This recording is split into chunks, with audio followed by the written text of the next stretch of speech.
All right, being 7 o'clock, I call to order the Lancaster Zoning Board of Appeals. Do a roll call vote. Eric Jacobowitz. Here.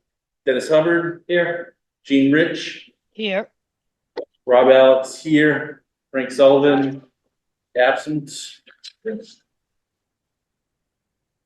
Start off with the first item. To approve the meeting minutes of 10:26 and 12:14. Rob, Yeah. on January 25th, we approved 10/26/24 and we approved 12/14/23. That actually should read 10/26/23. So both those sets were approved on January 25th of this year.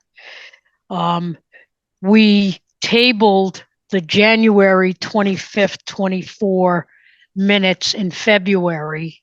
Okay, and we don't have the February 22nd minutes. So the two outstanding are January 25 and February 22. And the ones of the 14th, we amended them and voted on that in the meeting, right? Yes, we did. Yep. And if you look at the January 25th minutes, you'll see that we did do that as amended. Yeah. Okay. So I haven't received the January 25th. Neither have I. Yeah. They are on the Zoning Board of Appeals, the website. They are there. Right, they're up there in the draft. Oh, yeah, okay.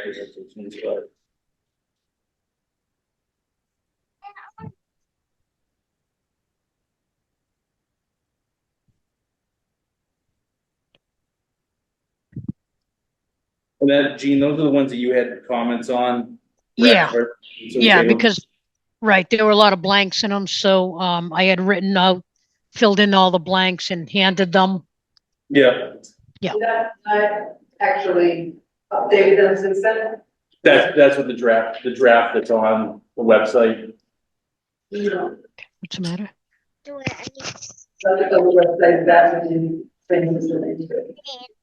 The changes were made to the draft on the website. Okay.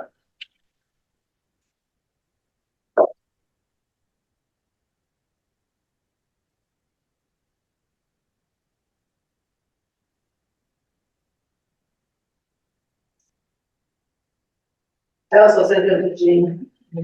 I sent them to you. I didn't have a copy of them, but I do have the ones here. I do have, I'm mistaken, I said I didn't have them. I took them off the website today.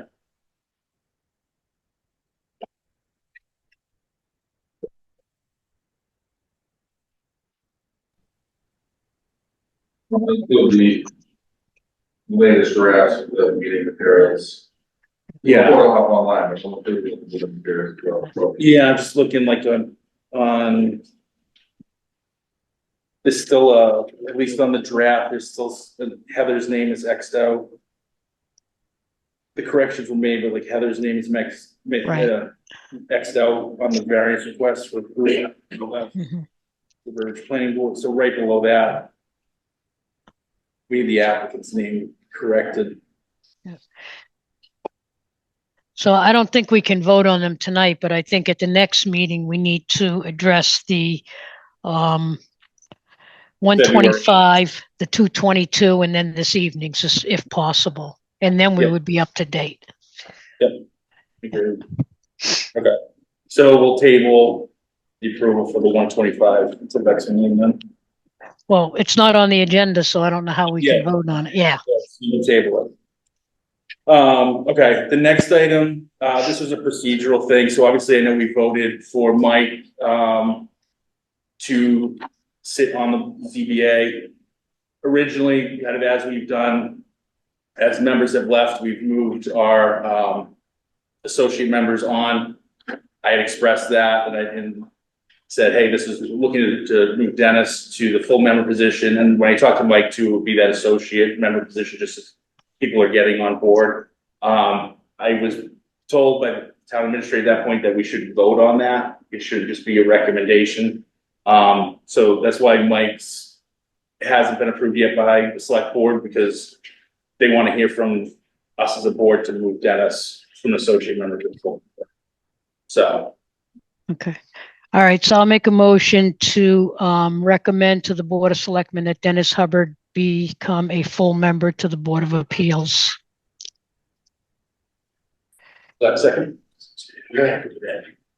Any discussion? Hearing none, we'll go roll call vote. So Gene Rich, Yes. Eric Jacobowitz. Yes.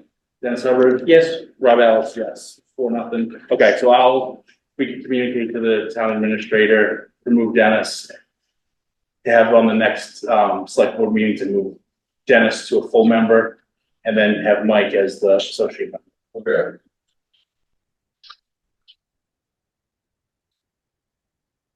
Okay. Dennis full. Still have another associate member opening too, don't we? Two, so, Two sub two, so if anybody in the general public is out there, we have 2 more associate member positions to fill. Okay. So moving on to the next item is the public hearing for 69 Ivy Drive. We have the applicant here, so just for procedural standpoint, because we are short 1 member, it has to be unanimously approved by the board. Okay. So it doesn't, just to give you you could postpone it till the next meeting when we have a full board, or you could come before the board.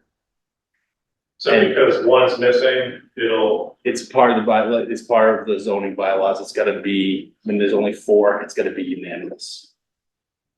When there's 5, so him not being here can't be voted on today? it can be.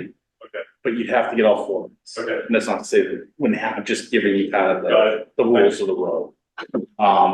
So it's up to you if you want to present this, or you could ask for continuance to the next meeting. No, I think let's just go forward. Okay, perfect. All right, so I'll start off and read the notice into the record. The Lancaster Zoning Board of Appeals will hold a public hearing via Zoom and in the Nashaway Room, Lancaster Town Hall, 2nd floor, Prescott Building, 701 Main Street, Lancaster, Mass, Thursday, March 28, 2004 at 7 p.m. to hear and act upon the following matter. A petition by James Poole, petitioner, 69 Ivy Drive, Lancaster, Mass, 01523 for the following.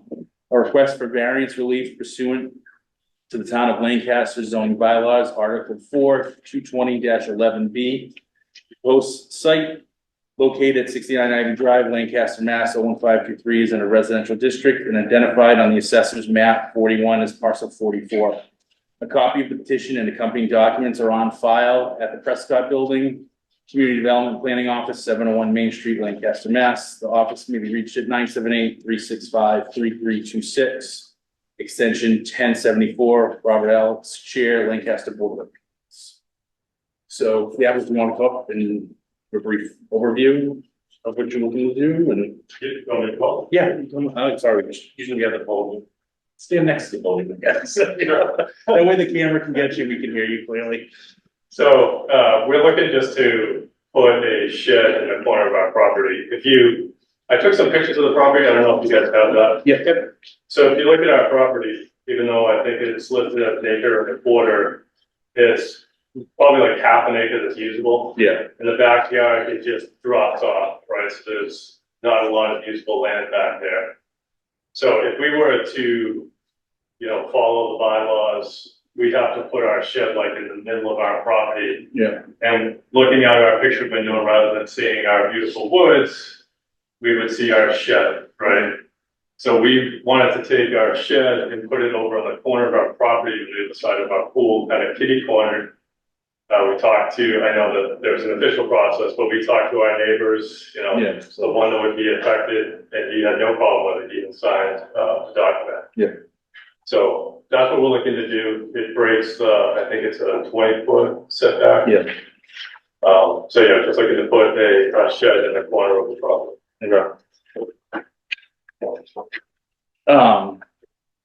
How close to the lot line are you looking to put it? So I want to go as close as possible. Okay. If we come out any further, we risk not being able to get, like, if we had to get a vehicle in there to trim trees or anything, we'd risk, not being able to get that. So as close as I can to the fence as possible.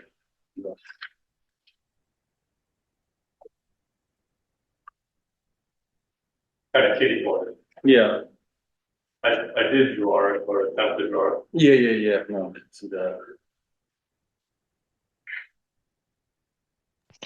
Would you say you're gonna be 2 feet off the property line, 3 feet off the property line, 5 feet? I'd say 2 feet probably. I want to leave enough room to be able to get around the building, you know, as I have a fence there. So I'm gonna attempt to get as close as possible. So let's say 2 feet.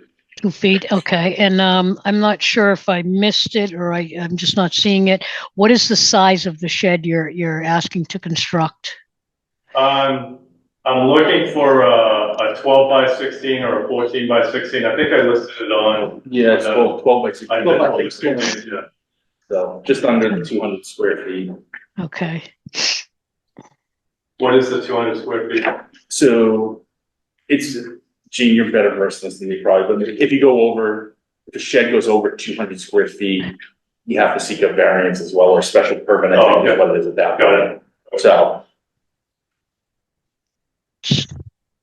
Oh. In the 12 by 16, I don't have my calculator, or the 14 by 16, either, both of them would be over the 200, correct? No, under the 200, Gene. Under the 200, okay. That's both. So the only variance is to put it closer than the 20 feet, to put it no less than 2 feet from the property line. Hold on, maybe 12 would be under at 192. 12 by 16. 12 by 16, right? Yeah, 14 by 16 would be over and would need an variance. Special permit is a special permit. I think. I know I did the math when we read the application. Yeah, it's 220. Or 220. But the application. is- The application going forward with a 12 by 16 is under the 200. Right, that's what I got.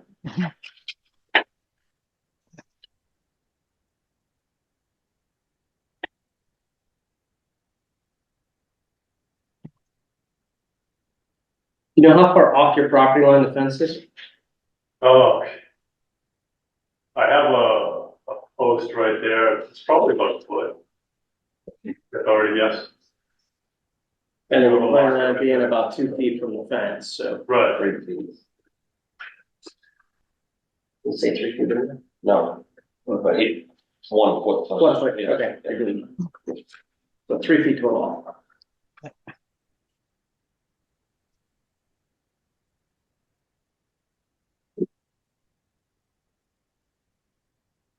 Right. Single story shed? Yep.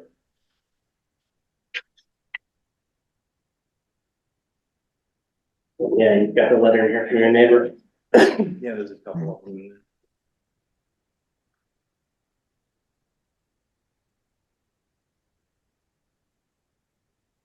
All right, I'll open it up for public comment from anybody in the room first. Okay, seeing none. Open up online for any public comment in regards to what's before us right now, which is this variance. Hearing none.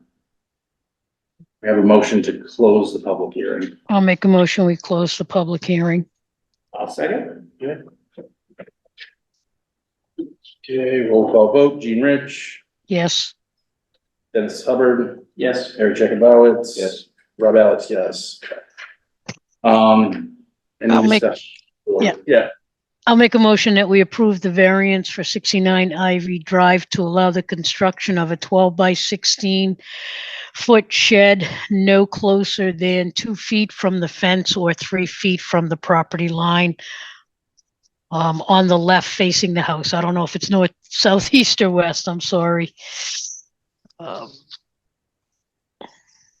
and then now?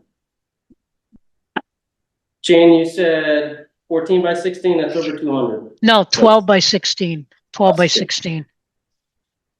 and then 3 2 feet feet. off the property Yeah. line. 2 feet Or off the 2 feet fence. from the fence. Yeah.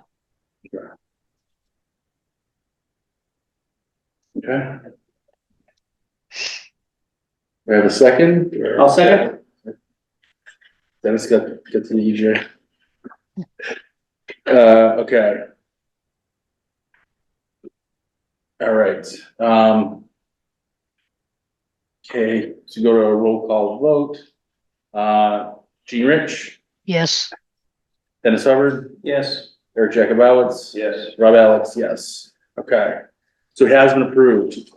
This will get, the finding, the variance will get filed with the town clerk. There's within 14 days, and there's a 20-day appeal period. Okay. At which point, once that passes through, you'll get notified, by Brian, and then you'll be able to file that with the registry of deeds, and then we'll need building permits or anything for that thing. So, Thank you. all right, perfect. Thank you.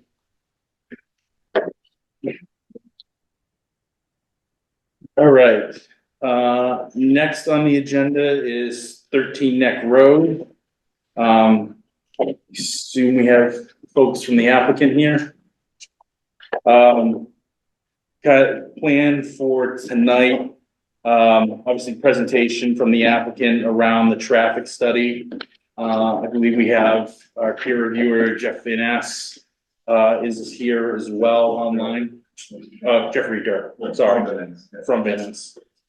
So go through that. See here, do that, and then obviously any comments from the applicant as well. I know we saw an email today around stormwater review, but we don't have anyone from Haley and Ward here. That again, we don't have our project engineer Okay. here either, so we'll be prepared to discuss that at the next meeting. Perfect, that was my thought, and then we can wrap that up at that point. Perfect. Okay. So for the record, Paul Haverty, Blattman, Bodrowski, Haverty, and Silverstein representing the applicants. With me tonight are the applicants, Dave Singleton and John Cherubini. Also with me tonight is our traffic consultant, Bob Michaud, from MDM Transportation Consultants. Bob is prepared to go over his traffic review. I see that you have Jeff Derrick on the Zoom as well. I'm sure he'll be able to provide his point of view on things, and I think that that's really what we were looking to accomplish at tonight's meeting. Perfect. Okay.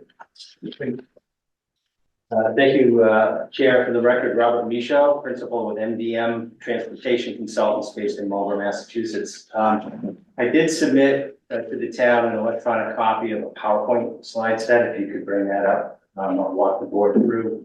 There's some hard copies in the hallway for people who want to. On the post.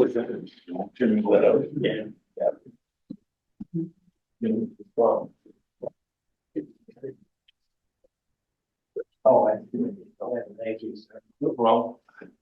They feel a little lonely just standing. Yeah. I know.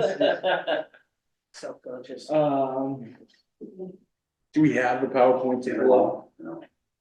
Anybody else on this? I mean, I have it saved, if the presenter doesn't have it. We were told that that would be, available by the town through your, is that okay? If we can pull it up, yeah, I don't know, just got these today, I didn't have a conversation, or, Okay. you know, we'll be able to pull it up. Ross. I also have a thumb drive, that is. Well, you wanna give me a second, I'll get it on. Thank you. Just give me 1 minute. I'll get it up. Okay.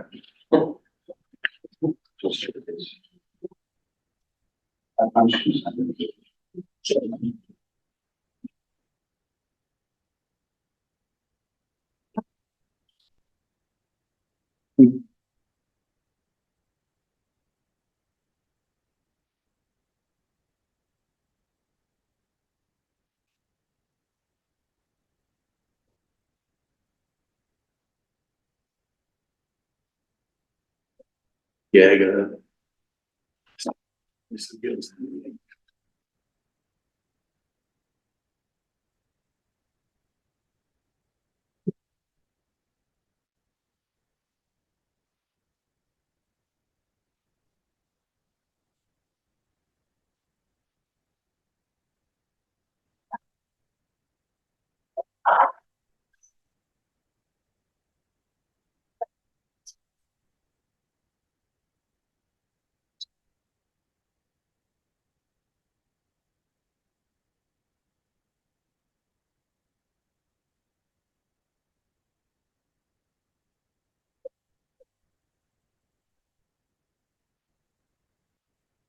Wow, yes.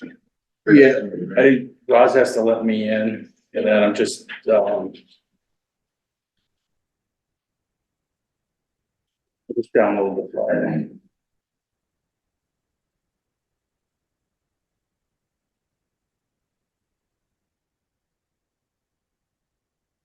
I have it as a PDF, but, I have a thumb drive that has PowerPoint on it, if that.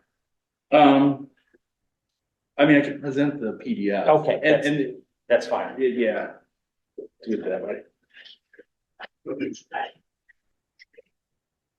Hey, Ryan. Yeah.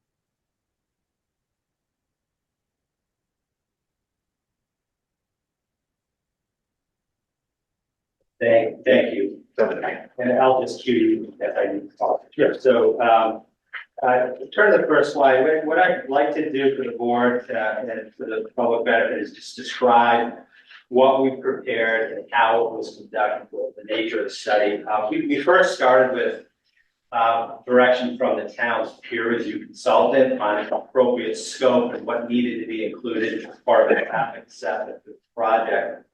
And really, it's focused principally on understanding how traffic flow currently exists at the nearest intersection, which is at Neck Road, Center Bridge Road. We not only measure traffic volume conditions as what are shown as red dots on that aerial map, but we look at crash data from the Mass DOT crash data portal to understand crash trends. And then we predict or project the amount of additional traffic that a project like this would generate relative to those existing trends. Very much focus of the study is circulation, how the driveways are oriented to make sure that they provide adequate visibility for vehicles that are approaching the driveways, as well as folks who would be leaving the driveways. Known as sight lines. Those are based on measured travel speed characteristics and criteria that are published by Mass DOT to make sure that those driveways are very clearly visible and designed safe. We also look at the on-site circulation aspects of the property, and we'll get into those details in a moment. But the focus of the study is really the immediate proximity of the project itself. The next slide gives an overview of the key findings of that study. If we just advance one slide, three principal points. First, as I mentioned, the town's peer review consultant had actually indicated in a scoping determination what needed to be included in this evaluation. We complied with that, published it. It has since been subject to review by your peer review consultant. They issued a letter dated March 8th that essentially concurs in the methods and findings of that study. The principal focus of the peer review commentary had to do with circulation elements of the site, as well as compliance with ADA standards for pedestrian accessibility. And we'll review those in a moment as well. The improvements that were identified to really get to the conclusions of this really are focused on enhancing the safety of the intersection nearest the site. That would include a recommendation to convert what is now a stop controlled side street intersection, where Center Bridge is allowed to free flow into an all-way stop. The basis of that has to do with sight lines on the northbound Neck Road approach, which has a sight line issue associated with the adjoining residential property. We also flagged a couple of areas where supplemental signs could be placed specifically on the Neck Road approach to Center Bridge Road, which is a two-way street. It's rather narrow, but it is two-way, and it does not have the types of controls you would ordinarily see at an intersection, namely stop sign, for instance. And finally, The sidewalk connections, we identified the need to connect the building, if you will, to the sidewalk system on Center Bridge Road. So in addition to those sign-based and traffic control type recommendations, we also identified a series of actions known as Transportation Demand Management Actions, TDM, that would encourage the use of or trip making by alternative modes to the extent feasible. And that would include everything from, again, enhancing the pedestrian infrastructure that serves the site, including bicycle parking facilities within the property to account for that travel mode, the provision of an electric vehicle charging station to accommodate the new wave of environmentally conscious cars and modes of travel, and unbundled parking, in other words, parking that which would not necessarily be needed by every resident. They could charge extra for a parking space if one was needed by a resident. The next slide just really gives an overview of where we started with this study, which is understanding traffic volume conditions. In February of this year, our firm went out and used specialized equipment to measure volumes at intersections over the course of an entire day, as well as what we call the peak hours, hours that are normally associated with commuter travel. We did that at each one of those red dots that I showed earlier, namely the Neck Road, Center Bridge Road intersections. There were two of them that were counted. We also have volume over the course of an entire day for both Neck Road and Center Bridge Road. All of that information is detailed in the traffic memo. I don't need to go into detail, other than to say that the volumes on a daily basis that we're talking about in this area, relative to most locations, most arterial locations in the Commonwealth of Massachusetts, are relatively low volume. It's not uncommon to see arterial roads like Center Bridge Road carry more than 10,000 vehicles a day. In this particular instance, Center Bridge Road is carrying just over 2,000 vehicles a day, or around 200 to 250 vehicles per hour, two-way truck trips, right? Relatively modest volume. Neck Road, of course, being a side street, local collector roadway, carries far less traffic than that, only 250 cars a day, two-way traffic, and less than 30 vehicles per hour. Travel speeds are very important because they relate to sight lines at the driveway. We've measured those both for Neck Road and for Center Bridge Road, both roads that will have a driveway on them servicing the site. Posted speed limits at 30 miles an hour are generally consistent with what we've measured for average or mean speeds. Center Bridge Road does have higher speed characteristics, not surprisingly. A 85th percentile speed, which is a measure that's usually used to determine what speed limit should be posted. We're actually closer to 35 to 37 miles an hour here. So they are a little bit above what the postal limits are. And those higher speed limits are actually what was used as the basis for determining compliance of the driveways with sightline standards. And we're pleased to say that the driveways, in fact, far exceed the minimum standards, even at those higher speeds. So they'll be clearly visible and maybe applicable safety-based standards criteria. The next slide, if you could advance, really gives a snapshot over a 1 hour period of time during the highest hour of activity to the site of what the traffic volumes look like. And what you'll see is very small arrows indicating various turning movements at these intersections, and larger arrows, the yellow arrows that show the relative increase in hourly traffic that we could expect as a result of this project. And you'll see that these numbers in yellow are very, very modest. We're talking about an 11-unit project. If you apply industry standard trip rates to a project like this, which are well recognized to reasonably represent how much traffic would be generated, we see that the project at 11 units would generate a total of about 3 outbound trips over the course of a peak hour. In this case, in the morning peak hour, and 1 inbound trip for a total of 4. It's a very small number. And when those are distributed on the roads based on what we see to be existing patterns, you'll see a 1 to 2 vehicle increase per hour on these roadways. Very inconsequential, very small change, not enough to change the dial capacity or operations.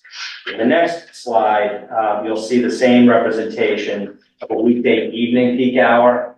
The trends tend to be reversed in direction.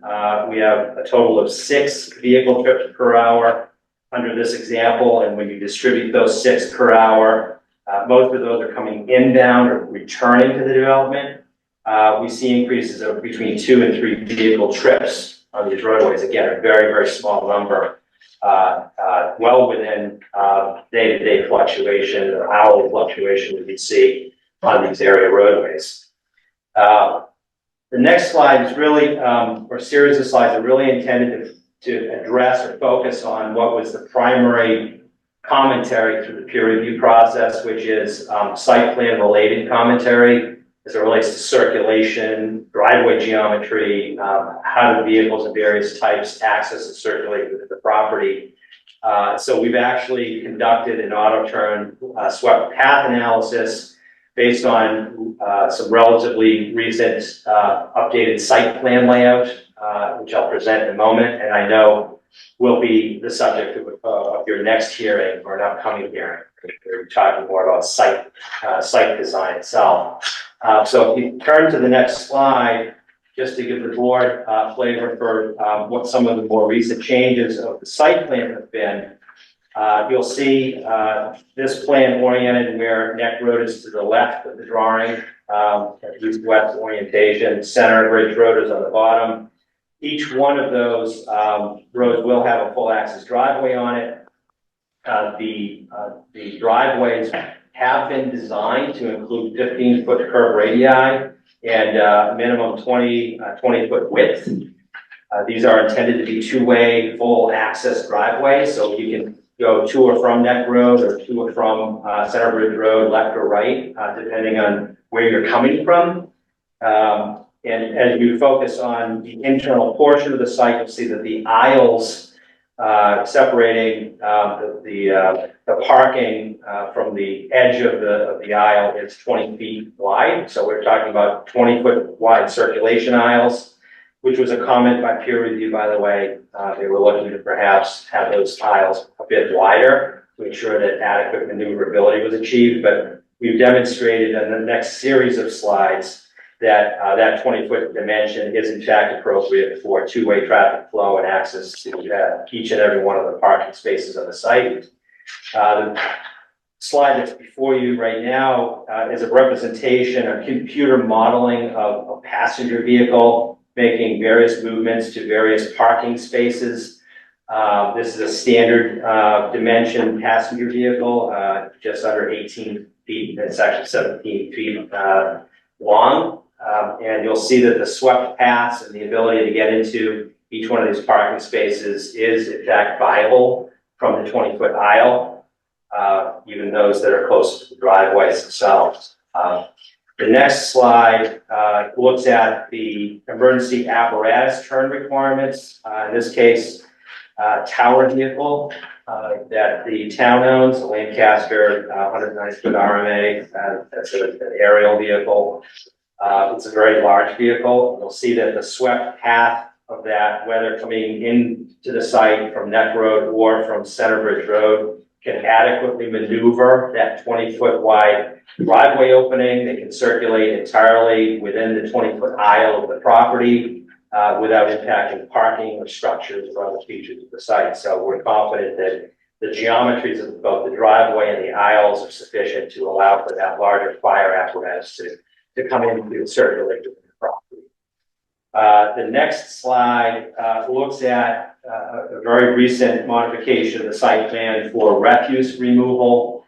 There was some discussion as to how that would work, and it's been determined that it would make most sense to have dumpster units enclosed, of course, within the property to orient it in such a way that a garbage truck or refuse vehicle could easily access them from the Center Bridge Road direction. It would pull into the driveway, pull forward, and presumably a front loading vehicle dump and then leave the site from Jack Road. You'll see that the swept path movements for this all work quite well, again, as did the other vehicles.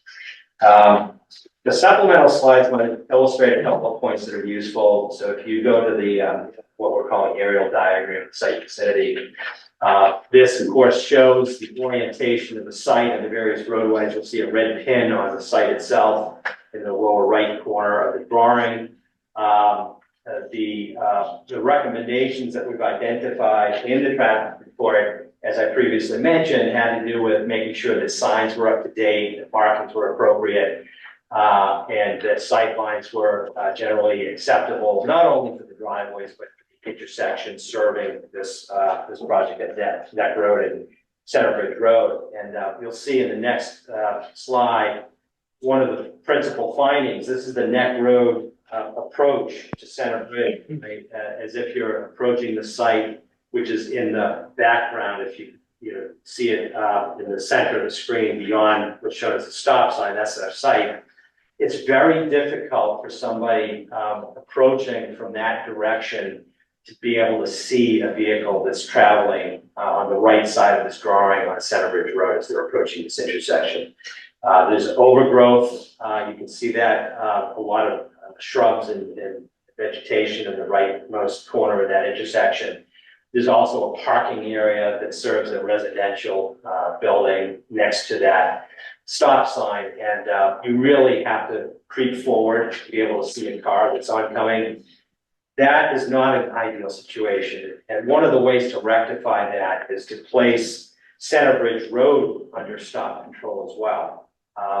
Of the crashes that do occur at this intersection, virtually all of them are angle-type collisions, and we think it has to do with the lack of visibility for that particular movement. And there are warrants that would suggest that always stop control is the appropriate safety-based measure that would address that pre-existing issue. It's something that exists clearly independent of this project, but independent of the project, it should be done.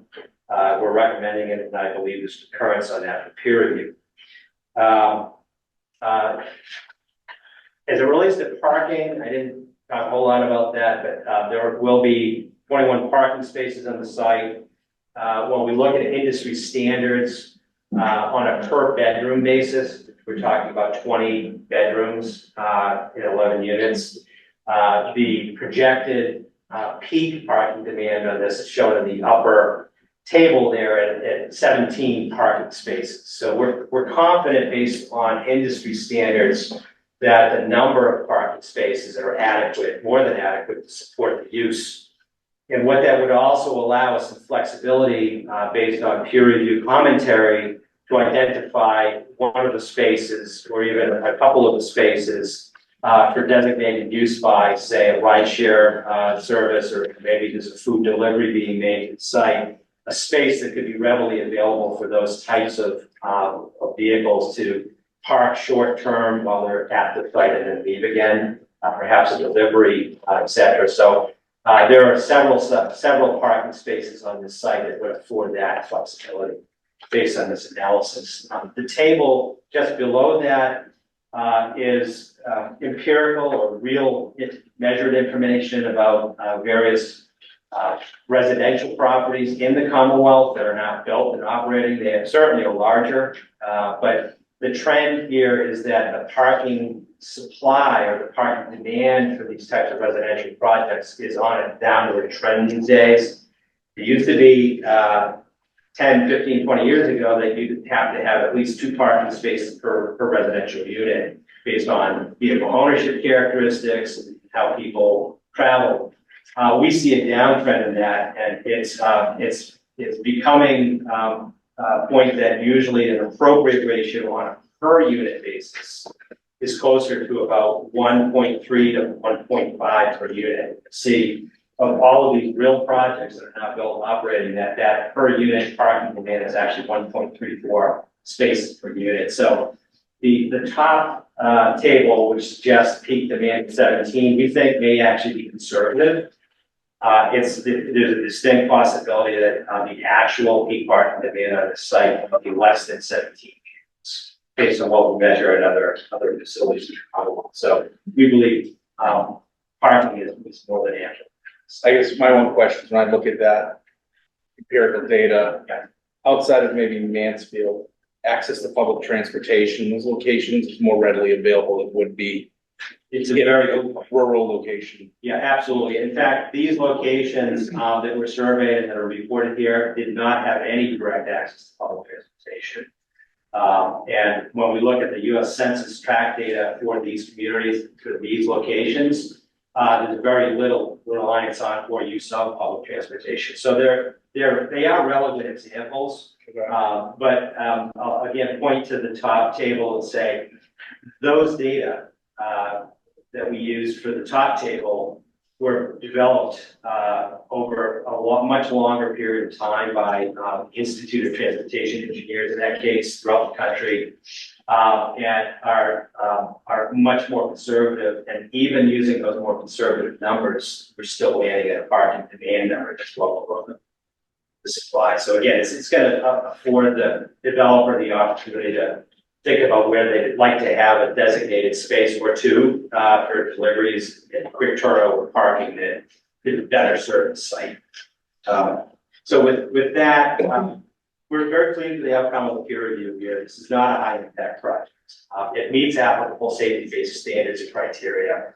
There are recommended improvements that the developer is willing to undertake that will enhance the safety of the intersection based on pre-existing conditions. We believe that we've addressed the peer review commentary. They did have some minor comments on adding some elements to the transportation demand management plan, PDM plan.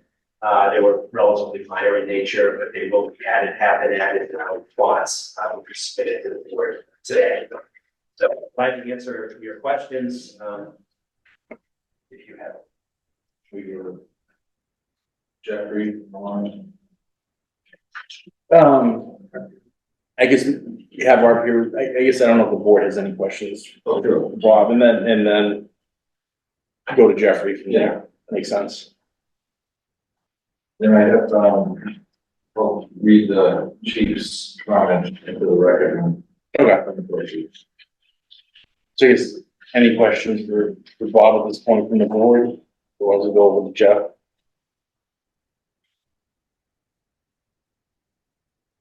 All right, not hearing any. So Jeff, I'll turn it over to you. I'll stop sharing here in case you need to share anything. No, that's fine. And thank you and good evening, Mr. Chairman. For the record, Jeffrey Dirk with Vanessa and Associates, the town's peer review consultant for the project. So I think as you've heard from the applicant's traffic engineer, did a very good job in terms of summarizing the analysis that they undertook as a part of their assessment. As was mentioned, we did have the opportunity to review the initial submission from the applicant. They did provide a response to our comments today. So I did take a look at that very quickly or briefly before the meeting tonight.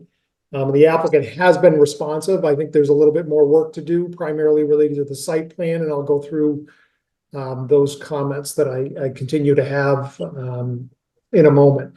So as you've heard, as it relates to the project itself, it's a low traffic generator. So as you saw in the materials that were presented before you, it's less than 10 vehicle trips during each of the peak hours on a weekday. So it's fewer than one additional vehicle every 6 minutes, or I'm sorry, fewer than one additional vehicle every 6 minutes during the peak hour. So at that level, we're really not going to see traditionally what we'd be reporting to you in terms of increases in delay or vehicle queuing at an intersection, just because of the fact that the traffic is dispersed over that time period and the trip generation is relatively low to begin with. So the primary focus as the applicant has undertaken their analysis is really look at the context of the project site in relation to the existing transportation infrastructure, looking at safety at the intersection right adjacent to the project site, and then looking at circulation as it relates to the project and the driveway positions. So in looking at the existing conditions context, what was pointed out is that there is a sidewalk along Center Bridge Road that the project is able to connect to. And in fact, their site plan shows connections to that sidewalk, which is a good planning practice to have that be in place. So that's appropriate and something that they're going to be doing as a part of the project. Looking at safety, there's two components of safety that the applicant looks at. The first is motor vehicle crash history on the roadways and at the intersection adjacent to the project site, at Center Bridge Road and Neck Road, and then the sight lines at the driveway. So in looking at the motor vehicle crash history at the Neck Road, Center Bridge Road intersection, as you heard, there's not a lot of traffic going through that intersection. You have just over 2,000 vehicles per day on Center Bridge Road. Neck Road has somewhere around 250 vehicles per day. So it's not, neither one of those are large roadways with large carrying capacities or volumes on them. When the applicant looked at the number of motor vehicle crashes that were happening at that intersection based on Registry of Motor Vehicle data, what was found was that the number of crashes in relation to the amount of traffic going through the intersection was disproportionate, meaning that you'd expect there to be fewer crashes than are actually happening at the intersection. That I would say is not uncommon when we have low volume intersections, that we actually find this disparity, and it doesn't mean that there's a distinct safety issue as it relates to the operations of the intersection. What the applicant has done is proposed suggested measures to address crashes that are happening at the intersection, and which you heard is putting the intersection under always stop control, and then implementing some pavement marking changes as well, which are completely appropriate given the low incidence of crashes and the fact that for some reason the number of crashes is disproportionate to the amount of traffic. And I think what you heard is generally there may be, just because of the low volumes, the way people are using the intersection in terms of the assignment of the right-of-way might not be consistent with the geometry. It is a little awkward, and I think that what's been proposed is appropriate to address the awkwardness of the movements that are happening there. As it relates to sight lines, you also heard from the applicant that the sight lines as they currently exist at the driveways on Neck Road and on Center Bridge Road exceed what's required for the safe operation of the intersections based on not the posted speed, but the speed that people are actually driving, which is a little elevated from that posted speed limit. So that indicates that driveways are properly positioned and are currently designed in a manner that should afford safe sight lines for the driveways to operate safely. What you did hear the applicant mention, or the applicant's representative mention, is that there are some specific things as they relate to the final site plans in terms of notes and dimensions on the plans that we've asked that the applicant add, and these are pretty common, providing the site triangle areas and then a note that says don't place anything in those site triangle areas for the driveways that would inhibit sight lines. So they've agreed to do that. That's something that should show up on the final site plans. So in looking at the site plan itself, and I think this is kind of where you saw a lot of those diagrams that were prepared, our comments as they relate to the site plan deal with the access and circulation within the project site. One of the things that we pointed out as a part of our review is specific to the parking layout. So the applicant is correct in that the driveways and the circulating drives within the site are 20 feet in width, which is appropriate and meets the minimum dimensions per the fire code for life safety access. The concern we have with the 20-foot dimension is that does not allow for vehicle maneuvering to be able to get in and out of the parking spaces. It's recommended that the drive aisle be 23 feet in order to allow for a vehicle, if it's trying to get in or out of a parking space and there's a vehicle parked on either side, the 23-foot dimension allows for a standard vehicle or a design vehicle, and the design vehicle is 19 feet in length.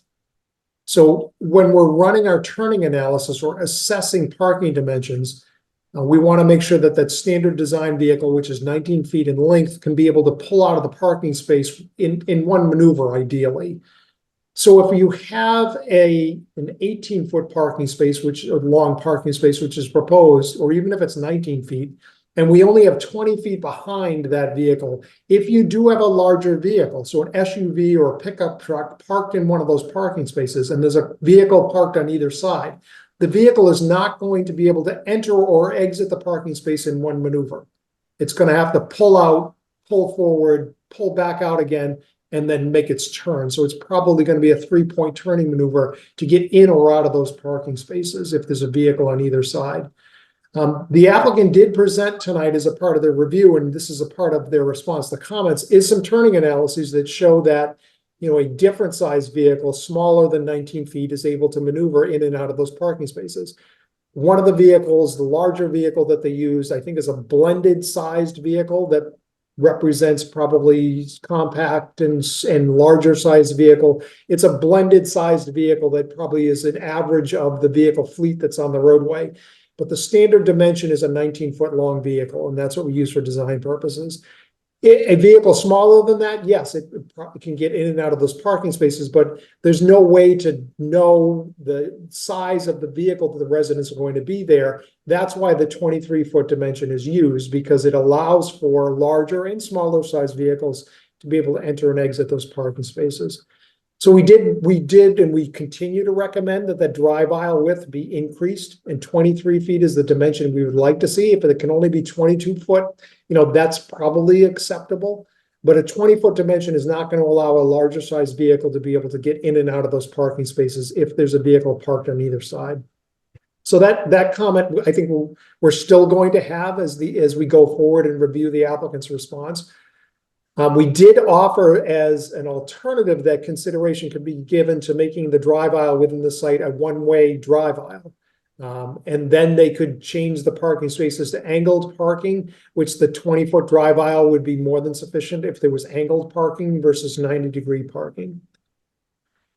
The other comment as it relates to on-site circulation is we had asked that they provide a narrative as to how tenant moves will be accommodated. They did provide a response that said the tenant moves will be coordinated with the property manager. So that does answer part of the question that we have, but really the question is, where do they park when they arrive at the project site? And this gets back to the dimensions of the drive aisle. If a moving van is supposed to park in those parking spaces, it's not going to be able to get in and out of the parking space with the dimensions that are provided. If the van is going to park along the drive aisle within the project site, we need to know where that is, and then that vehicle turning analysis has to demonstrate wherever that vehicle is parked that there's still maneuverability within the project site. You do see some of this reflected in the police chief's comments, where they want no parking signs posted off-site. So what that means is that a moving van can't be parked off-site. It has to be parked on-site. And with the 20-foot drive aisle, there's no place for that vehicle to be able to park within the site without inhibiting the ability to get in and out of the parking spaces. So I think there's some more work that needs to be done just to kind of flush out those items in terms of how that's going to actually happen. And then lastly, as it relates to the circulation within the site, we had suggested, and I think the applicant has acknowledged, providing some type of short-term parking just for Uber, Lyft, or deliveries that may happen within the site, because that needs to be thought through as well. So I think, as you know, just by way of a summary, as it relates to off-site, the project is going to be, it's going to generate limited traffic volumes. We're not expecting that there's going to be an off-site impact. The driveways are appropriately designed and located to have proper sight lines, so they should be able to function safely. What the applicant has proposed for remedial measures to address the crashes at the intersection, we find is completely appropriate and should be a condition of the approval of the project. What is outstanding is really flushing out some issues with regard to the internal circulation and the dimensions to prove out that those dimensions work and that they can accommodate what's going to be expected for a residential project. So move in, move out type of accommodations, loading and delivery operations, and then again, those parking space dimensions. So I think offsite, we're okay. On-site, I think still needs to have some work done with it. So I'm happy to answer any questions that the board has now or later on this evening.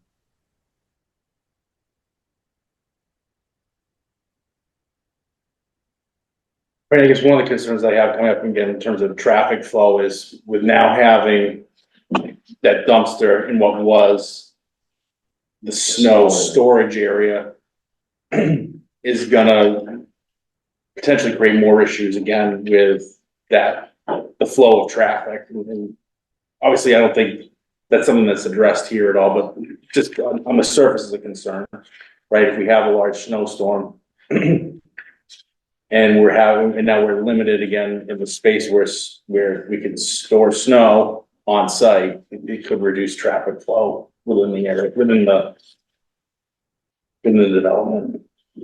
Yeah, the snow also comes up to me with the multi-point turns, right? So with the 17-foot vehicle instead of the 19-foot vehicle and how tight that drive-by space is, you're using that full width even just to get that smaller car through. You know, the snow maintenance plan on this in order to make the traffic work is gonna be critical, and how we control that is something we're going to think through for the safety of the traffic on the site as well as the off-site.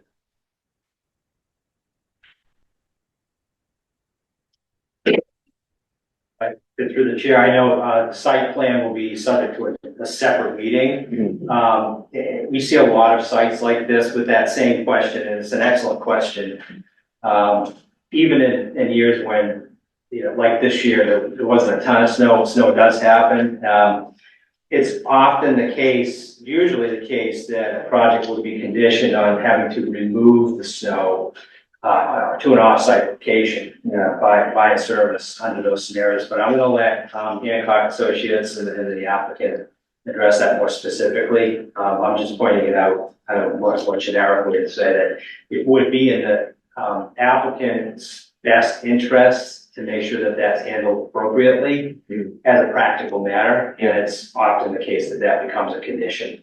Yeah.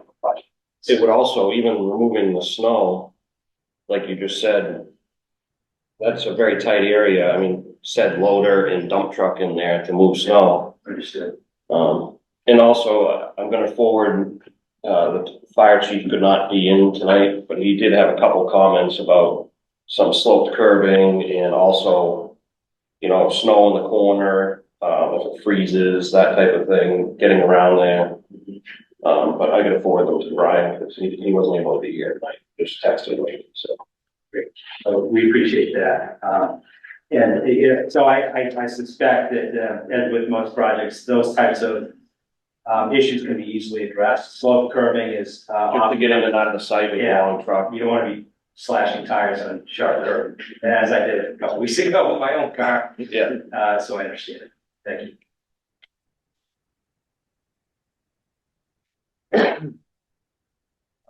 I will point out to the board, and Mr. Dirk is absolutely right, that the standard design vehicle has a dimension of 19 feet. And when you look at the actual census of cars, the types of cars that use these facilities and that are on the road, even the larger cars like Ford F-150, even with the extended cab, don't even come to that dimension, right? So that 19-foot dimension is a very conservative dimension for most cars, unless you're talking about an oversized Escalade or something like that, which is the reason that we actually present what we call a composite car, 17.3 feet long. And if you look at most vehicles, including some commercial vehicles of larger dimension, they actually fit into that profile.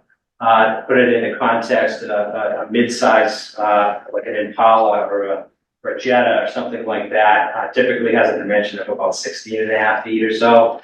So, you know, the intention of what we show here is to try to right-size the aisle, where the idea is to not have too much pavement, or pavement that's not absolutely necessary. But I know we'll absolutely take peer reviewers' comments into effect in terms of potentially addressing that one-way aisles versus the two-way. That is absolutely a possibility. So we're not dismissing it. And, that'll be addressed in more detail in the upcoming hearing on the site plan.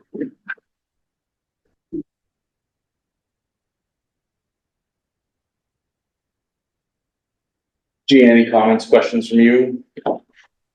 No, I think they've addressed, I'm in favor of the one-way traffic as well, and the curb turned parking spaces. I think that would be much safer than what's existing here.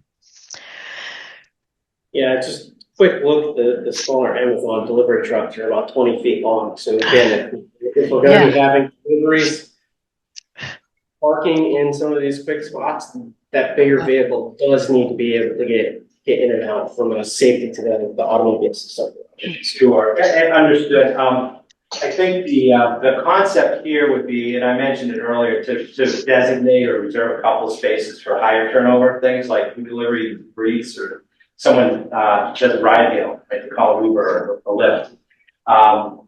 The Amazon example that you bring up, it would be highly unusual for an Amazon truck to try to fit into a parking space and take the time to do that. Usually the protocol that they use is to simply pull into a site, live park while they run and run back out again, as a practical matter.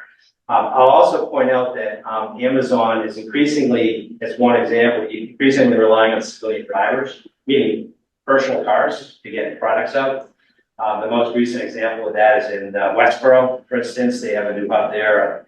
Order up on Amazon and you get something 3 hours later now. It's crazy, but they actually contract out private civilians to make those deliveries rather than the larger type vans. So that, I think, is a solvable issue. The move-in issue is the only other issue I think that hasn't been fully addressed. And I think the way that can be addressed is through a management protocol.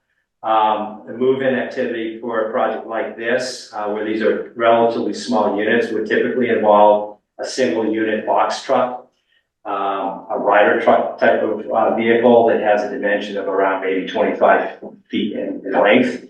And I think we could certainly consider doing curbside, a zone, if you will, that could be reserved and managed for that purpose. But it would require some input and feedback from, for instance, police department to make sure that those protocols met with their satisfaction as well. As other things, and we'll continue to talk about this as a team, would be to actually, if we do go to a one-way circulation aisle, is to reserve a series of parking spaces on a temporary basis that could be used for that purpose, and reserved and managed prior to a move-in. So we'll go through all those options with the applicant. My other concern too, Rob, and is the snow. I can't see how you can pile snow there. I know we've been lucky the past few winters, but you get one good snowstorm in New England and there's no way you're going to fit snow in an 8-foot area against a fence. The fence is going to be, knocked down. The snow is going to be going everywhere. It's going to reduce the 20 feet to 17 feet. I think we should seriously look at a condition where all snow must be removed from the site on every storm. I just don't know how safe it's going to be to have mounds of snow.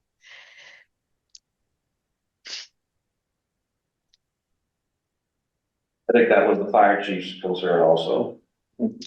Was it? Yeah. Yeah. Turning in there, if you got snow sticking out and frozen and. Yep. Especially on the corner, you got snow on both sides, and now you got a dumpster on the right, and you got a triangular. It just isn't going to work.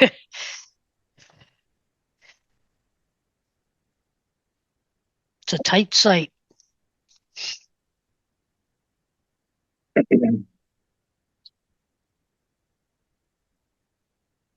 Yeah. I know we were forwarded some comments. I know it looks like Chief Moody is on. I don't know if you want to speak to it, if you want to read it into Everett, I can leave it to you if you want to make your comments public, or have Brian read it in. Yeah, if Brian could just read them in. I apologize. I did not bring them home with me this evening. Okay. Received Thursday, March 28th, 4:20 p.m. from Chief Everett L. Moody of the Lancaster Police Department. I have read and reviewed the memorandum issued February 26, 2024 by MDM Transportation Consultants, Inc. I appreciate all the work done to address the traffic safety concerns and the research provided. After reviewing the report and all its findings, I would like to make the following request. I would like to see the developer be required to post adequate no parking signage consistent with CMR 700 on and around the intersections. Also, there are 2 small parks, one on either side of Center Bridge Road. In my opinion, these will need to be posted no parking as well. I have attached the regulations for parking near intersections for clarification. I am going to try to make them, I don't need to read that, 5401, traffic regulations and rules for driving. Specifically, section 5. No person shall stop or park a vehicle to obstruct a road, driveway, parkway, intersection, sidewalk, or pedestrian crossing, or on a hill or curb where it would be a hazard or obstruction for other traffic.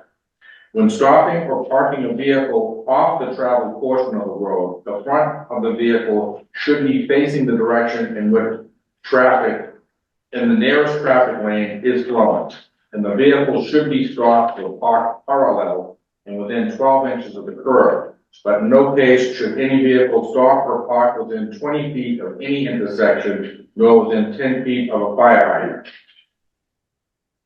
From the chief, my goal is to assure any future residents of 13 Neck Road, their neighbors, and our community that we are doing all we can to minimize impacts and maximize safety. Respectfully, Chief of Police Everett L. Moody.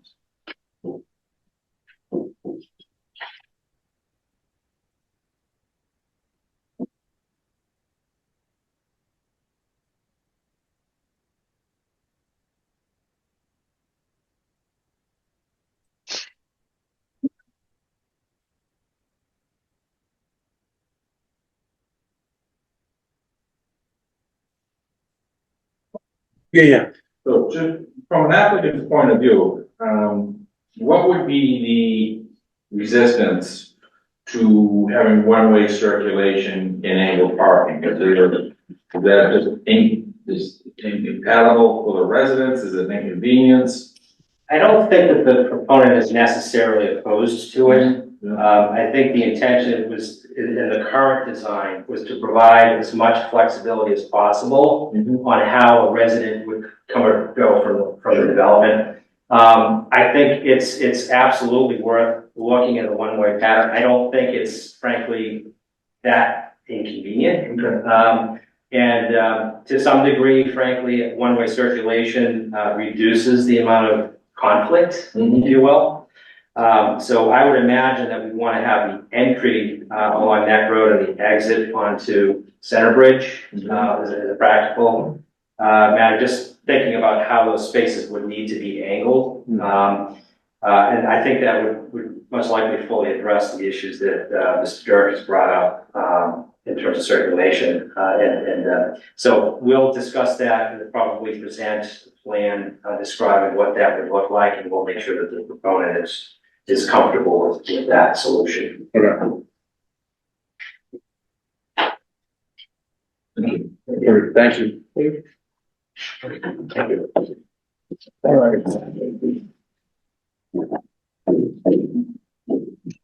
So I think at this point, we've obviously gone through traffic, some back and forth. In regard to that, obviously, it's a little bit of work to do here. Yes. Next time, we'll go through the site plan, appealing board, et cetera. So that's kind of my next steps. I want to open up to the general public for any questions or comments as well. Of course, Yeah, yes. this period of time, but. Yeah, so that is our presentation for tonight. Okay, perfect. Thank you. Thank you. So in regards to this, I'll open it up to the public for comment. Same criteria as I've said before, some of these other meetings, if you've been part of it. Say comments from the room first, then go online. If you want to be heard online, I ask you please raise your hand and then we'll acknowledge you. State your name, state your address, and I will be timing it. And so we want to limit it to 3 minutes for comments. All right, so I'll start off in the room with any comments, and everything should be addressed to the chair, not to the applicant or anybody, so through the chair, please. So, all right, so I'll go to the room first. Thank you, Mr. Chair, members of the board. Benjamin Timon. I represent Jan Pirozzolo Mellows, who's the owner of 12 Neck Road, across the street from 13. So I just wanted to make a few comments, and several of them relate to things that were already said. One is that the applicant is already requesting a 2-foot reduction from the bylaw requirement on the depth of parking spaces. And so, I think it underscores, as one of your colleagues said, how tight the site this is. And, I've said this before in other meetings, and it'll come up, I think, quite directly in the site plan portion, but there's just too much that they're trying to accomplish on this half-acre site with 11 units. And as one of the peer reviewers said, structures pushed right up to the boundary lines and so on. And also, I'd like to raise an issue of pedestrian safety. If you look at the site plan page in Mr. Michaud's presentation, and you see near the Center Bridge Road access and egress point, there's a 9.2 foot area between the last parking space and the property line. And as the board is aware, this project, as it exists now, requires the public sidewalk, which is in large measure on the locus, to be subsumed within the locus. And so a good 3 feet, it's not on this particular site plan in the slides, but a good 3 feet of that 9 is made up of the sidewalk. And as you move further to the left, where the corner of one of the buildings is, where it says 5.5 feet, about half of that is the sidewalk. So again, underscoring how close everything has to be on this site in order to accommodate 11 units. I don't know whether this has been studied by Jeff Dirk or by applicants, traffic engineers, but to the extent that there are going to be conflicts on this 20-foot wide parking aisle with the parking spaces that are already too short, 3-point turns and the like, you have a public sidewalk right now that is very, very close to a lot of that action. And so I think that also raises some serious concerns from a pedestrian safety point of view. So those are my comments with respect to traffic. I realize that there may be some revisions coming on the one way and so on. But my, sort of concluding point is just that all of these things underscore once again how there's just too much that is trying to be achieved in this half-acre site. It's just too dense. Thank you. Thank you.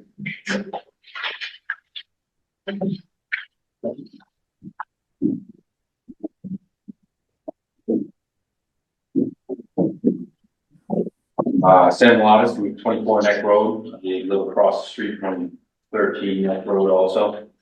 I think one comment I've had at every meeting is just kind of the lack of decency of having a, if you're putting a project like this in the middle of a residential neighborhood and a, parking lot in particular, to kind of have the exit facing an existing home, I think is totally outrageous.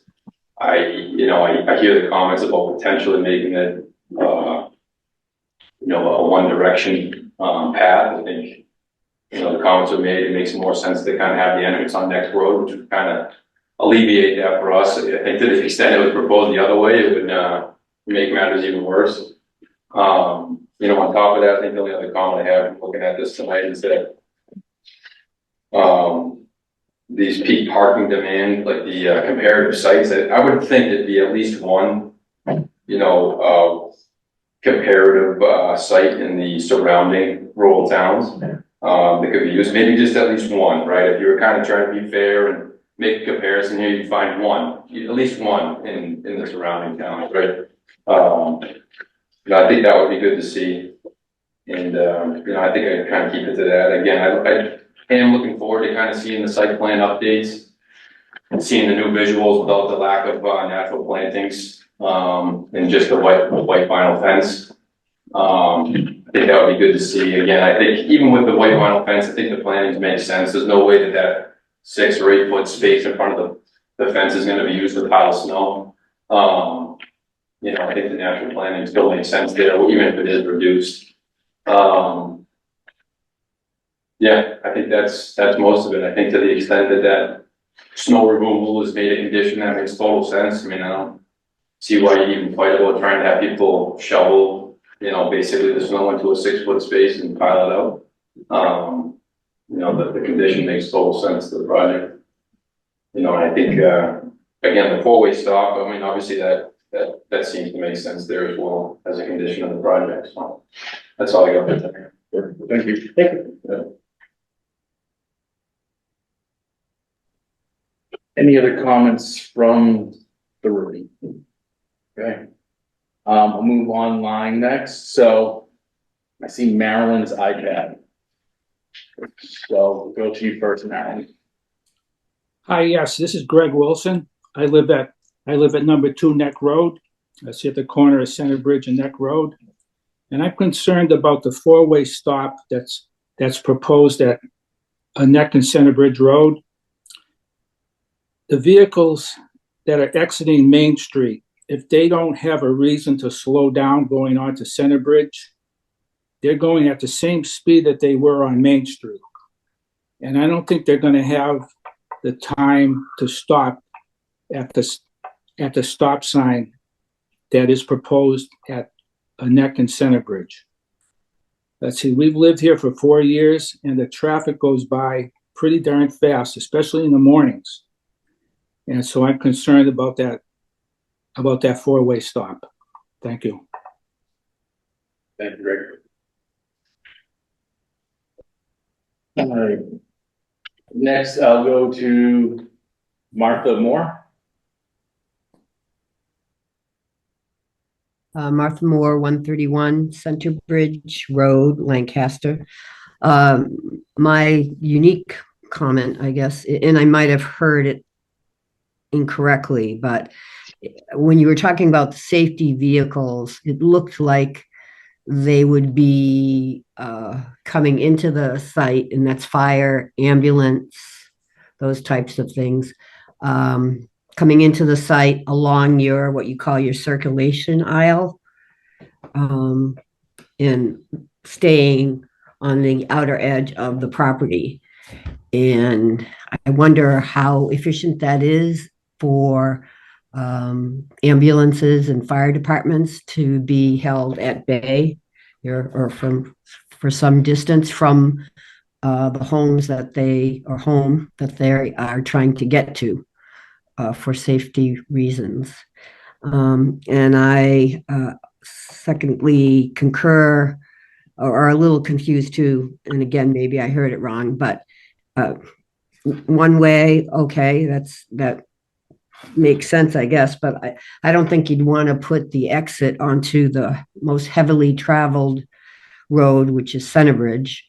But I'm not sure about that and whether or not the one way would work anyway. And lastly, I think I have to say yet again, it still seems from the drawings, and I think, and I too am looking forward to seeing the updated drawings. I wish we had had them before, but next meeting's okay.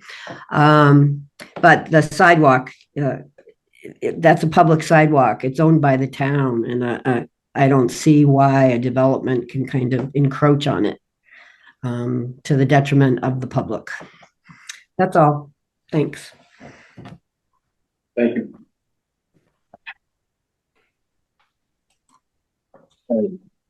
Next, seal line, Taylor Mulatto's. Hi, good evening. Taylor Mulatto's at 24 Neck Road. I would like to make a comment to the board about, I think really there are potentially 40 plus people that could live at this project. And I'm having a really hard time understanding how an industry standard or the recommendation for a 1 point something vehicle per unit is realistic, especially being in a rural town where access to amenities like their grocery store, even working in the town of Lancaster, you would need to drive to get there. And so I'm having a hard time understanding how that is realistic. And that being said, if there is 2 plus or even 2 cars per unit, I'm still very concerned about where the residents' guests will park. And if that parking will be on Neck Road, that will impact sightlines leaving my driveway, but also I think it would impact the ability for a fire vehicle to get into the site if there are cars on either side of Neck Road, especially in the Triangle area. And so I think those are my biggest concerns about just how realistic it is to have one vehicle per unit. I can't see that really happening. And where are those folks going to park, and how does that impact the sightlines and the safety for fire vehicles definitely entering? And then I echo things that Sam said in the room as well about the one way impacting our home and the decency to not have cars and headlights coming into our home from that direction. Thank you. Thank you. Next, I'll go to, it's just listed as John.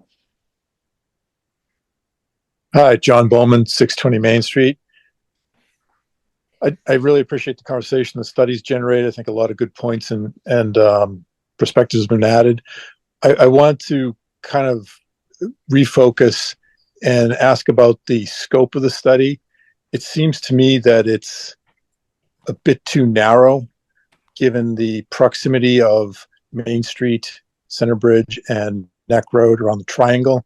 From any point, you're quickly into traffic coming from three directions, turning at you, coming to your left, coming to your right, and that seems to have left out two of the most important intersections, that with Center Bridge and Main, and with Neck and Main, from the scope of study consideration, both being very heavily trafficked intersections and also fairly frequent sites of accidents. So I would suggest to the board that may be a point to reconsider the scope and broaden the study to consider those in light of all the other comments that have been made. Thank you. Thank you, John. And last person I'm seeing online is Ken Fromer. Good evening. My name is Ken Fromer. I live at 648 Main Street. I live across the street from Mr. Wilson and diagonally across from the property. And while I commend the engineers on their presentation of the data that they've provided, I know that you can get any data you want to support your argument. So what I'm going to say is use your eyeballs. As a resident here for 25 years, there's a current stop sign at Center Bridge Road and Main Street. Go out there at any time of the morning, any time of night, and watch the cars ignore the stop sign and go through it at anywhere from 30 to 40 miles per hour. I personally have yelled at cars as they fly through that. The same goes for the intersection now that they're proposing to put a four-way stop sign at. I can tell you right now that the existing stop signs don't actually stop people. So you can put a lot of these things in place, no parking signs, stop signs. But at the end of the day, it's a matter of the people who are going through those intersections and, quite frankly, blowing through those intersections. I personally have almost been hit as a runner going through the intersection because people do not stop. So it's great to find all these arguments to support your case, but the facts are you're dealing with a lot of humans that go through there, and humans don't listen or watch the signs that are there. Ask any one of the neighbors. You should all go out there any time of the day, any day of the week, and watch what really goes on at that intersection. I am all for developing that site and developing that site properly and appropriately. This proposal that has been in front is not proper or appropriate. Look at the aerial map, look at what the density of this project is going to be compared to anything in the area. And I love the fact, and Ms. Malatos pointed this out, last time, I don't think anyone in the audience or anyone in this meeting owns a third of a car. Everybody owns one car. So yes, statistically and with data, it's 1.3 cars. But I sure know that if a friend joins me at my house, they're going to bring a full car. And if their neighbor brings a full car, that's not 2/3 of a car. That's actually 2 cars. So I really hope when all comes down, people really look at the reality of the situation and not facts that someone has tried to manipulate to put in front of them. Thank you. Thank you.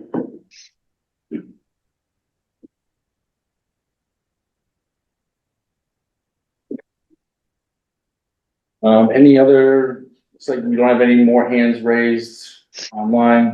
I don't think we have anybody else here. I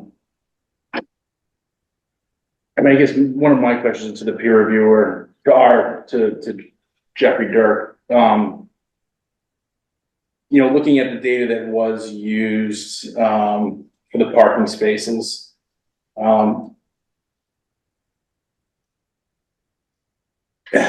so just again, just looking at it at first glance, right? I'm looking at Framingham, Natick, North Reading, Concord, right? And well, there may not be any direct access to public transportation there. These are all more urban areas that have easier access to public transportation, right? Which I feel would limit the number of parking spaces required, right? I want to just kind of get your thoughts in terms of the methodology that MDM used, and just get your thoughts as the peer reviewer on this data.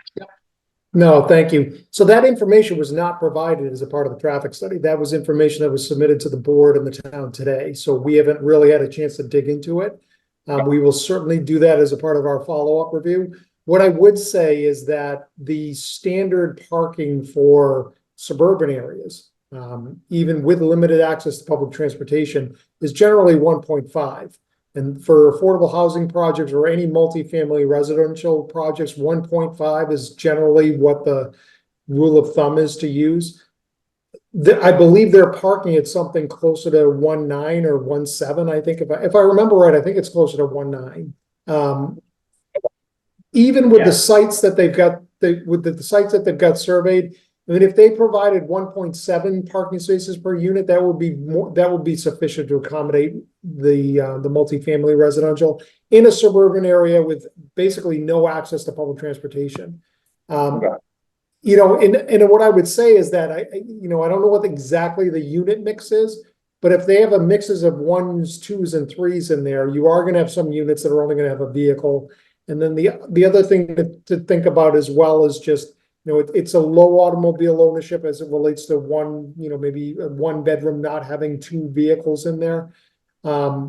It's also something where as we look at it, it's not everyone, people come and go over the course of the day. What you'd find if you did some surveys on Saturdays is that there's people go away, especially in multifamily. So there are some spaces available as well. But 1.5 is generally the rule of thumb. And I know Housing Appeals, when they're looking at multifamily in suburban areas, 1.5 is what they're comfortable with on the projects. But our numbers industry-wide bear out, somewhere around 1.5 with actual demands at like 1.42. It's only if you've got, all 3s or 4 bedrooms, something like that in the unit mix that would drive your numbers up higher. But generally, when you've got mixes of 1s, 2s, and 3s with a small number of 3s, the parking ratio of 1.5 is more than sufficient.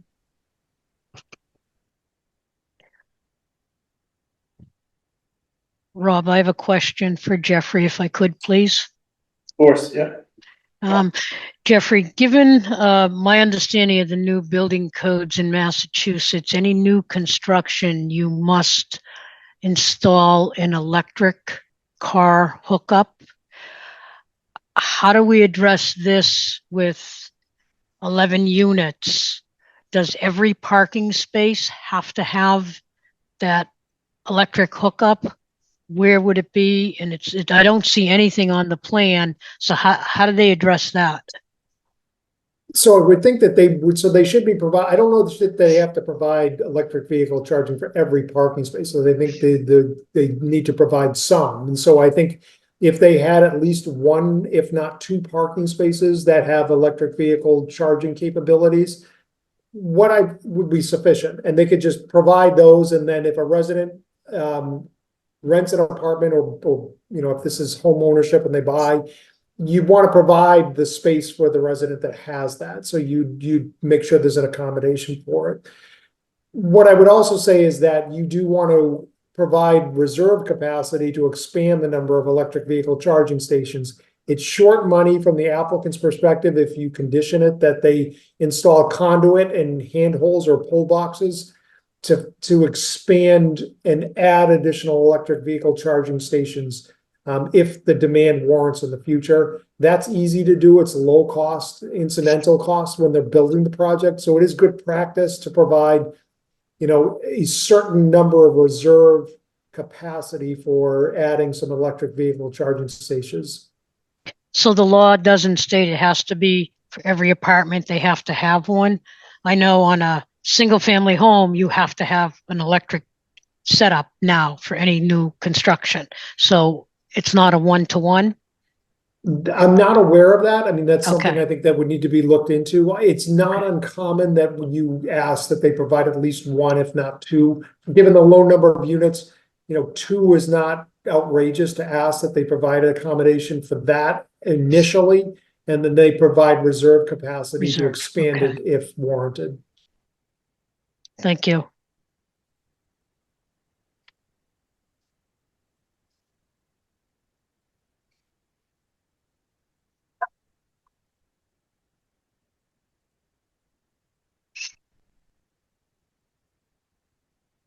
Any other questions from the board?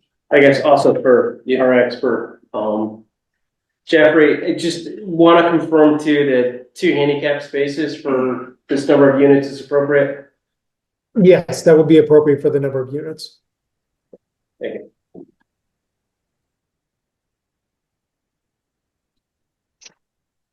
Yeah. All right, so just to kind of thinking through next steps as we go into April. Obviously, review the site plans, make sure that Bethany from Healing Awards here for the applicant will have folks from Hancock Associates. I know on the most up-to-date order of conditions, Healing Ward had asked that we get input from some of the other boards, in particular the Conservation Commission and the DPW. So my request would be that we reach out to those boards in particular, as well as Planning Board, to review those conditions and for it to be substantive, right? So not just, no, you should deny this, but walk us through to their thought process around those particular conditions as well. And I know it had come up at the last meeting, but just in terms of the sewer district, and I just that the applicant has been in touch with them and they've been working through that process there. Obviously, we have what's within our purview for connection permit, we have to grant the permit for connection, but obviously it's dependent on the sewer commission and their contract with the sewer department. So those are the big things that I'm thinking through. Anything else that we should be having addressed at this point? Gene, I'm kind of looking in your direction. During the site plan, Rob, will we be looking at, is 11 units too big for this site? Is that something that's going to be discussed at that time? During the site plan? I mean, are there alternative site plans that are going to be presented, or are they just, it's 11 units or nothing? I have to defer to the applicant for that. Okay. So, Mr. Chairman, in order for this project to be economic, it needs to be the 11 units. That's why we brought it at that number. It was larger originally. It's been downsized throughout the process getting here. Particularly with where the interest rates are right now, it makes for a very small margins on these types of developments. So the 11 units is necessary. I know that there were alternative configurations that were reviewed. Hancock Engineering is not here tonight, but they will be here at the next meeting. They can go over sort of what alternatives they did review, but nothing really worked as it relates to the site.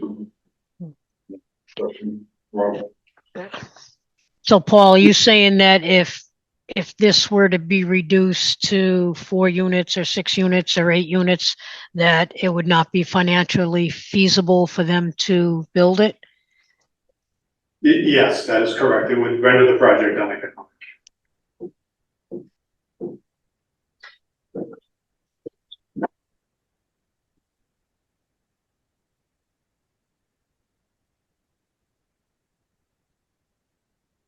Thank you. Go ahead, Brandon. I know the math is simple. Do you have the unit per acre density factor offhand? You have 21 units, and what's the size? 11 units. 11 units. 11 units. 21 parking spaces. 11 units, and what's the Half an acre. half an acre? That's 0.6 acres. right. So that's what's the unit ratio on that? If it's a half acre, it's 22, right? Approximately. Yes. Approximately 22. Yeah. So 20 units per acre. Okay. Thanks. That's somewhat consistent with things like 40R and so on. Right. Well, we're doing the site plan, also the lighting plan. Yes. Making sure that's called out on there, and then in the back and forth on the traffic was the sight lines from the driveways, making sure those are added in the notes, especially from the stop line. The site triangles? Yeah, the site triangles. Yes. Can I address a couple of things? Yeah. So, a couple of things, both procedurally and substantively. So I think as we move forward and look ahead to other topics, we can't forget that we're not quite done with traffic. Yeah. The objective of tonight's meeting was to work through the majority of the substance. Yeah. But looking back at my notes from tonight, Mr. Dirk was clear that there are some revisions required in the plan that he's recommended. I also heard some questions that were raised after Mr. Dirk made his presentation. They were raised by members of the board. Mr. Michaud had an opportunity to respond. Yeah. Or provide potential solutions that the applicant might be proposing. We haven't necessarily gotten Mr. Dirk's feedback on those, and I wouldn't want to put him on the spot tonight because those have been produced on the spot tonight. But I think you want to hear from your own consultant whether, for example, there is a reasonable snow storage plan for the site. Is it reasonable to suggest that at every storm, snow is going to be removed from the site? How quickly is that going to happen? And does that present a safety concern in the interim? Those are questions for your consultant. When you talk about a solution for moving vehicles, for example, I think the statement was made that it's we'll talk about some sort of internal management plan to ensure that there's an area where those moving vehicles can be parked temporarily. That's something that needs to be vetted with your consultant. So we'll get that additional information as this process plays out. But you don't want to forget you're not quite done with traffic, because when it comes to decision time, you're going to want to be able to either justify an approval by stating that those issues have been addressed or you feel you've conditioned the project appropriately, or you're going to want to justify denial by saying that that's the basis for your denial. From a substantive standpoint, I think that we're going to move forward and talk more about site plan. The statement was just made that the project is uneconomic, and that was in response, or would be uneconomic if the density was reduced beyond what is being currently proposed. And to Ms. Rich's question about are there alternate proposals? I don't know that I've ever heard that question asked by a board where the answer is, well, yes, we have other proposals that are far less dense, right? Applicants always come forward with the proposal that they think is appropriate for the site and that they think is appropriate for the economics of the site in light of the 40B context. What I would say is I would advise the board to focus a bit less on reducing density for the sole purpose of you think it's too big, you think it's too dense, you think there are too many units in the site, and look at the source of the concerns you have and whether those support a possible reduction in density or a conversation to be had with the applicant about a reduction in density. I I understand that their position is that the project is uneconomic if the density is reduced. The reality is that's only half of the test, as you probably know, if this case gets litigated at the HAC. The other half of the test is, are there local needs that would trump the presumptive need for affordable housing in the community? And if there are local needs, then that can be justification for denial, or more often than not, conditioning an approval. They have to be substantial needs. They have to typically be linked to public health or public safety. I'm not saying that I've heard anything or seen anything jump off of the page of me that would support that, but I think that discussion needs to be ongoing as you continue to look at the site plan and get answers to your traffic questions and any others you might have about topics like stormwater, for example. Thank you, Al.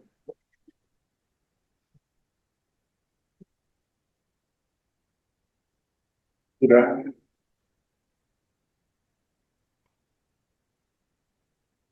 Anything else from the board members? Okay. So at this point, our next meeting, be to continue this until our next meeting, which is April 25th. April 25th. Thank you. You're welcome. Okay. Procedure. Do I need to do a vote for to continue? You do. Yeah. Okay. No, time, date, location. Name. Okay. Name. Okay. Okay.